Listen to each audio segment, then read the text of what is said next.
It's time to look at the week ahead with Dukascopy TV. I'm joined by Harry Daniels, Managing Director at Squawk. Welcome, Harry.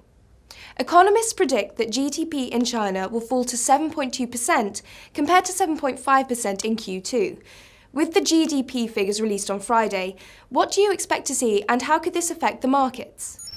In terms of the China economy, we're looking for an expansion of around 7.2% for Q3, which would match the growth rate of Q2, and I think year on year we're looking at 7.4% to date.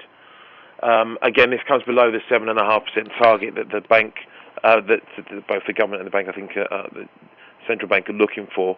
But considering the state of the global economy and the slowdown that we've seen of late, maybe should be taken as they should take it and not really complain too much. I think the second half of this year has been very testing for export nations, Germany being the case in point, and I think to get a 7% plus growth rate for a country the size of China is still commendable. So in terms of market effects, it should reassure the market ultimately that the global economy isn't falling away too fast a pace from its growth rate, but nonetheless, there are two sides to this.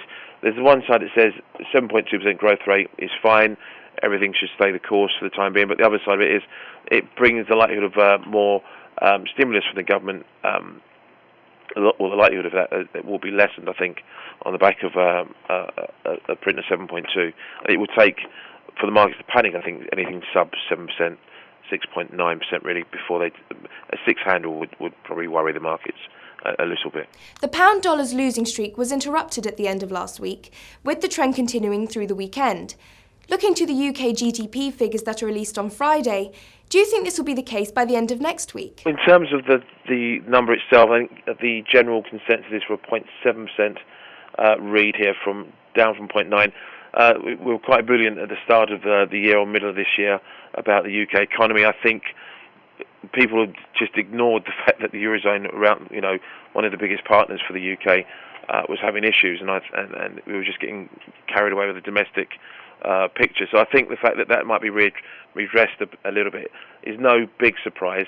As recently as Friday, we had Andrew Haldane, chief economist at the Bank of England, suggest that interest rates may have to stay lower for longer, as he was more gloomier than he was 3 months ago about the state of the UK economy. And given the reason being the Eurozone on our doorstep, we've also seen warnings from the Chancellor, Osborne, of the same nature. So I think slight slowing down of expectations is not a bad thing.